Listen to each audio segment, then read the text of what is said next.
بسم الله الرحمن الرحيم الحمد لله رب العالمين والصلاة والسلام على أشرف الأنبياء والمرسلين خاتم النبيين سيدنا ومولانا ونبينا أبي القاسم محمد اللهم صل على محمد وآل محمد الطيبين الطاهرين المعصومين من الآن إلى قيام يوم الدين أما بعد فقد قال سبحانه تبارك وتعالى في القرآن المجيد بسم الله الرحمن الرحيم وكل من عليها فان ويبقى وجه ربك ذو الجلال والإكرام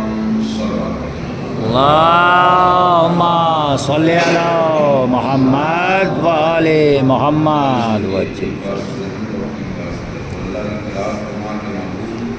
سید احمد مہدی اسلم ابن قدیر مہدی کو ساتھ بسم اللہ اللهم صل على محمد وآل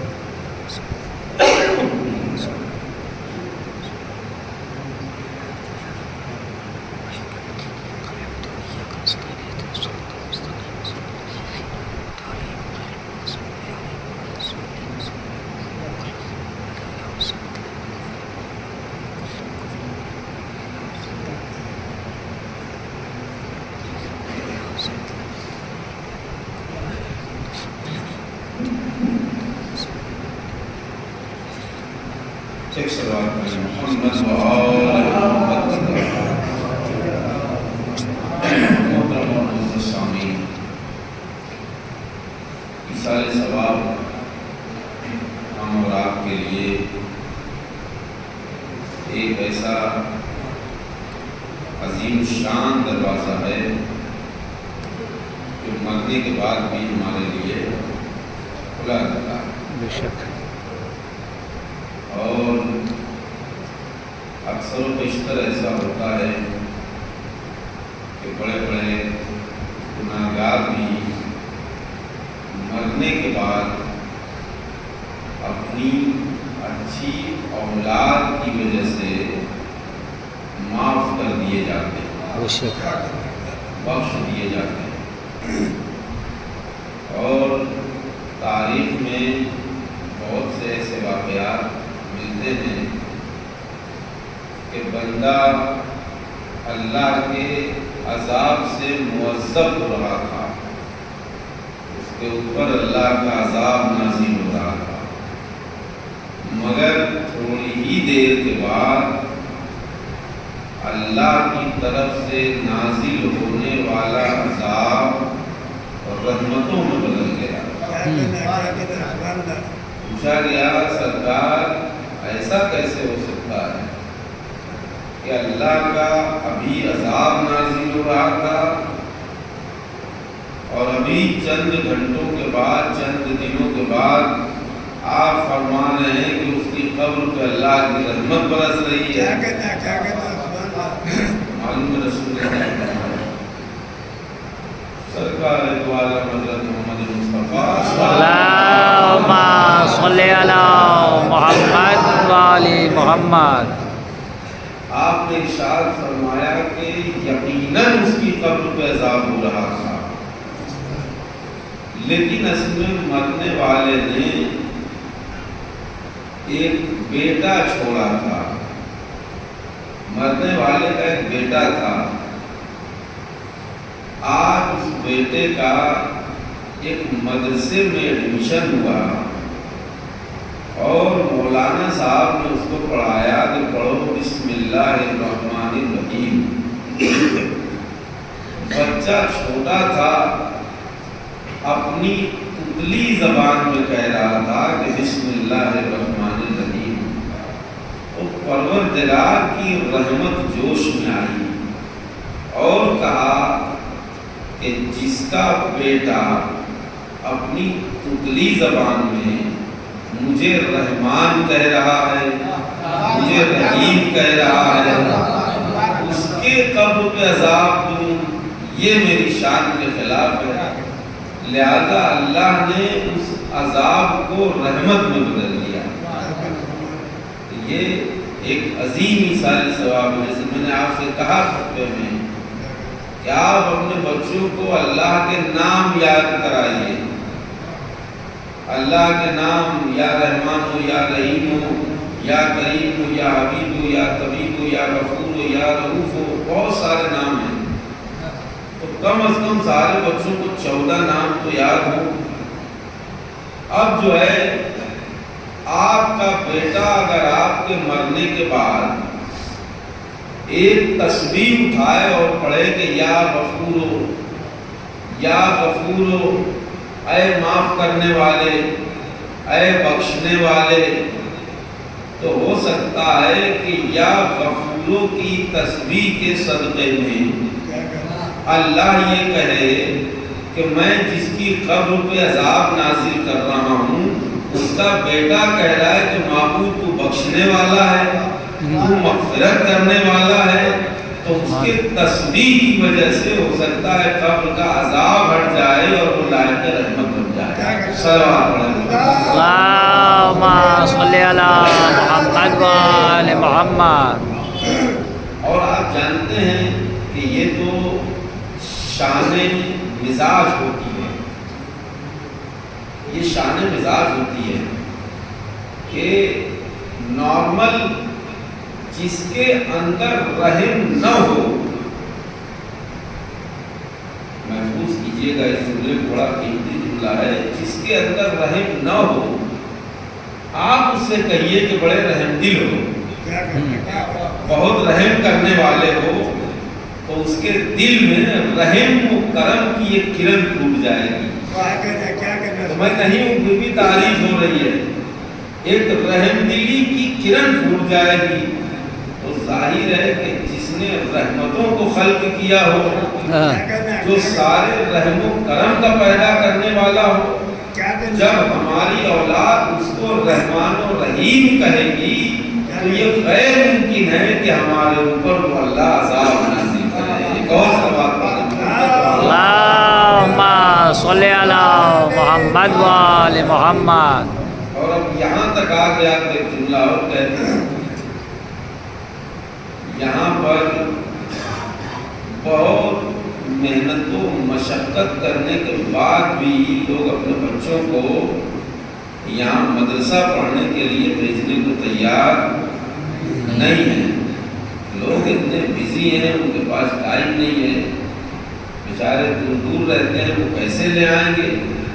اسکول کا مسئلہ الگ ہے، اسکول تو جا بھی سکتے ہیں، گاڑی بھی لگوا سکتے ہیں، فیس بھی دے سکتے ہیں، کیونکہ لوگوں کو یہ لگ رہا ہے کہ یہی تعلیم ہے جو بچے کو نوکری دلائے گی۔ بھائی وہ تعلیم بچے کو نوکری دلائے گی، ٹھیک ہے پڑھائیے، لیکن جو یہ قرآن اور دینیات والی تعلیم ہے یہ قبر میں آپ کو بھی نجات دلائے گی اور آپ کے بچے کو بھی نجات دلائے گی۔ بے شک بے شک۔ لہٰذا آپ کی توجہ جو ہے اس بات پر بھی ہونی چاہیے کہ جہاں تک ممکن ہو سکے اپنے بچوں کو قرآن و دینیات کی تعلیم دیجیے، دلائیے۔ شام میں یہاں 5 بجے کا ٹائم ہے، پورے 3 سال سے ٹائم ہے، 5 سے 6 بجے تک کوئی بھی بچہ آئے گا تو وہ قرآن و دینیات کی تعلیم انشاءاللہ حاصل کرے گا۔ آپ یقین مانیے شام کے اس ٹائم میں میں خود کہیں جاتا نہیں تو ہو سکتا ہے کوئی بچہ آ جائے پڑھنے کے لیے، تو اس لیے آپ لوگوں کے پاس جب بھی ٹائم ہو اپنے بچوں کو پہنچائیے۔ آپ پورے ہفتے نہیں پہنچا سکتے تو صرف ہفتے میں 2 دن پہنچا دیجیے، جمعہ سنیچر بھی پہنچا دیجیے تو 2 دن بہت ہے، تو آپ کا بچہ کچھ دین اور دینیات سیکھ لے گا۔ سرکار دو عالم حضرت محمد مصطفیٰ صلی اللہ اللہم صلی علی محمد وآل محمد۔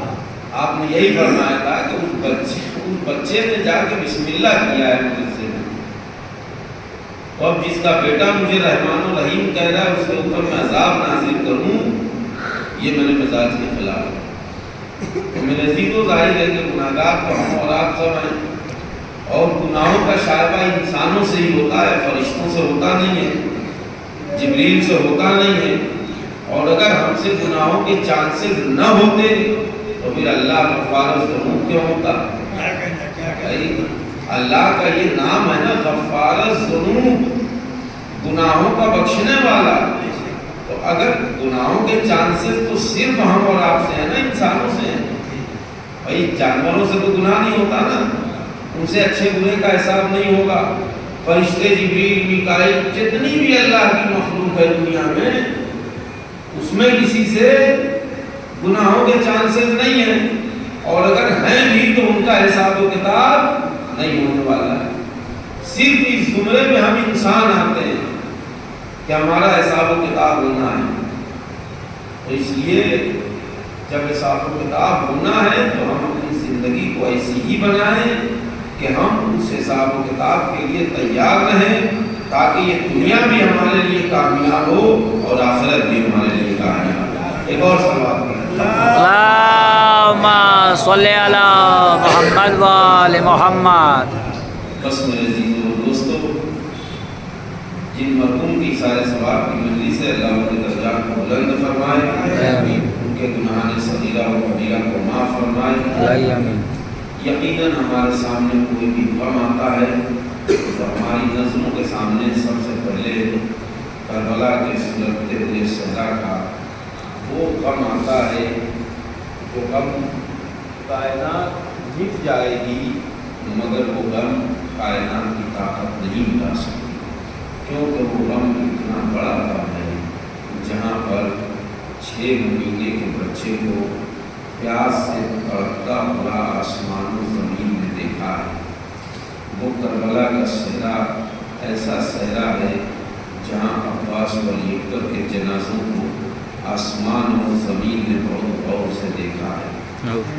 اے میرے عزیزو، ہمارا تو کوئی بھی آج کے زمانے میں غریب سے غریب انسان مر جائے، چھوٹا سے چھوٹا انسان مر جائے، بڑا سے بڑا انسان مر جائے، اگر کوئی ایسا شخص مر جائے جس کے پاس کفن کے پیسے نہ ہوں تب بھی اسے کفن اچھا سے اچھا ملتا ہے۔ بہت سے لوگ ہیں جو اپنی طرف سے کفن دینے کو فخر سمجھتے ہیں اور کفن دیتے ہیں۔ ہم یہ دیکھتے ہیں کہ جب ہمارا کوئی مرتا ہے تو غسل و کفن کے ساتھ ساتھ بڑی شان و شوکت سے اس کے جنازے کو عزت و احترام سے اٹھایا جاتا ہے اور لے جا کے سپرد لحد کیا جاتا ہے۔ لیکن ہمیں تو کربلا کا وہ شہید جس نے بنی اسد کے بچوں کو بلا کے یہ وصیت کیا تھا کہ دیکھو، اگر تمہارے ماں باپ ہمارے جنازوں کو دفن نہ کریں تو تم اتنا کر سکتے ہو کہ کھیلتے ہوئے آنا اور ایک ایک مٹھی خاک اٹھا کے ہمارے لاشوں پہ ڈال دینا، ہمارا لاشا دفن ہو جائے گا۔ اللہ اکبر! جس حسین کو اپنا جنازہ دفن ہونے کی اتنی خواہش تھی، اس کا لاشا کربلا کے صحرا میں بے گور و کفن 3 دن تک پڑا رہا، نہ کوئی غسل دینے والا تھا، نہ کوئی کفن پہنانے والا۔ آئے حسین!